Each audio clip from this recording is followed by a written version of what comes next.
Kanguru adalah hewan liar, meskipun mereka dapat menjadi hewan peliharaan yang menarik, mereka tidak pernah dijinakkan, jadi perilaku mereka sebagian besar didorong oleh naluri. Kanguru merah adalah spesies kanguru terbesar, dan mereka bisa mencapai tinggi 2 meter saat berdiri tegak, serta berat 90 kg. Ukuran kanguru abu pun bisa menyaingi manusia. Hewan ini juga memiliki semacam kantung di tubuh mereka sebagai tempat berlindung anak-anak kanguru. Karena kebiasaannya makan rumput, kanguru telah mengembangkan gigi khusus yang jarang ditemukan pada mamalia. Gigi serinya mampu memotong rumput di dekat tanah, dan gigi gerahamnya mampu memotong dan menggiling rumput. Karena kedua sisi rahang bawah tidak menyatu atau menyatu, jarak gigi seri bawah lebih jauh, sehingga gigitan kanguru lebih lebar. Silika dalam rumput bersifat abrasif, sehingga gigi geraham kanguru digerus dan bergerak maju di dalam mulut, sebelum akhirnya rontok, dan digantikan oleh gigi baru yang tumbuh di belakang.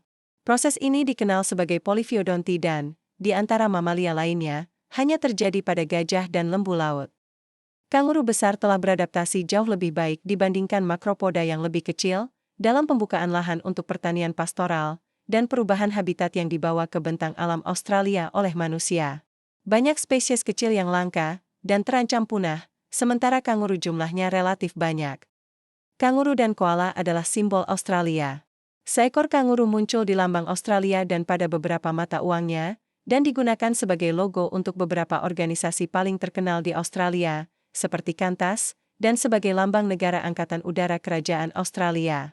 Kanguru penting bagi budaya Australia dan citra nasional, dan akibatnya terdapat banyak referensi budaya populer. Kanguru liar ditembak untuk diambil dagingnya, kulitnya, dan untuk melindungi lahan penggembalaan. Daging kanguru dirasakan mempunyai manfaat kesehatan untuk dikonsumsi manusia, dibandingkan dengan daging tradisional, karena rendahnya tingkat lemak pada kanguru. Dengan beberapa kiat ini, Anda akan bertemu dengan salah satu hewan Australia paling ikonik, dalam waktu singkat. Dengan jumlah sekitar 50 juta di seluruh negara, 2 kali jumlah penduduk. Kanguru merupakan salah satu hewan asli yang paling mudah ditemui di Australia. Tidak ada hewan Australia yang lebih ikonik daripada kanguru lucu. Di alam liar, kanguru dewasa rata-rata hidup 6 tahun, namun bisa hidup hingga 20 tahun di penangkaran. Kanguru tanah, termasuk satwa yang dilindungi yang merupakan salah satu hewan menyusui yang penyebarannya di Indonesia terdapat di Irian Jaya dan Maluku. Karena kakinya yang panjang dan ekornya yang besar, kanguru tidak dapat berjalan atau melompat mundur. Inilah salah satu alasan mengapa kanguru muncul pada lambang negara Australia, yang melambangkan bangsa yang selalu maju. Kangaroo merah memakan rumput, simak, dan herba. Mereka terutama suka memakan rumput hijau yang baru tumbuh. Kanguru adalah mamalia berkantung yang dikenal menghuni daratan Australia. Namun, tak banyak yang tahu bahwa kanguru juga ada yang hidup di Papua. Berbeda dengan kanguru di Australia, kanguru yang hidup di Papua adalah kanguru pohon. Sebelum kita lanjut, silakan bantu kami untuk klik tombol subscribe, like, komen dan loncengnya agar kami semangat untuk kasih info dan tipsnya. Kata kanguru berasal dari ganguru, nama yang diberikan kepada kanguru abu-abu timur oleh suku Guga Yimitir di Queensland Utara. Bayi kanguru, disebut juga joey, memiliki berat kurang dari 2 gram atau kurang dari 1 ons saat baru lahir. Kanguru mempunyai 2 kaki belakang yang kuat dan telapak kakinya yang besar didesain untuk melompat-lompat.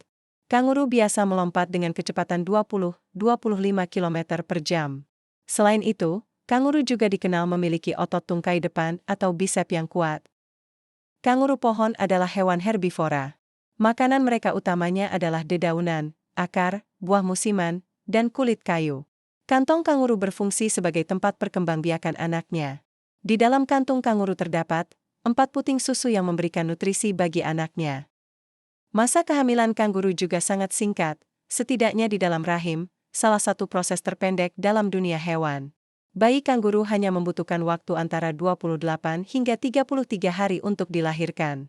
Kalau dilihat di kebun binatang, kanguru hidup terpisah-pisah. Tapi kalau di habitat aslinya, ia suka hidup berkelompok. Mereka juga punya pemimpin, di dalam satu kelompok. Pemimpin yang dipilih biasanya adalah kanguru yang paling tua dan juga kuat. Berkat kemampuan melompatnya, mereka dapat melompat dalam jarak yang jauh. Beberapa kanguru jantan dapat melompat hingga hampir 30 kaki dalam satu langkah. Dan hanya kanguru betina yang memiliki kantong.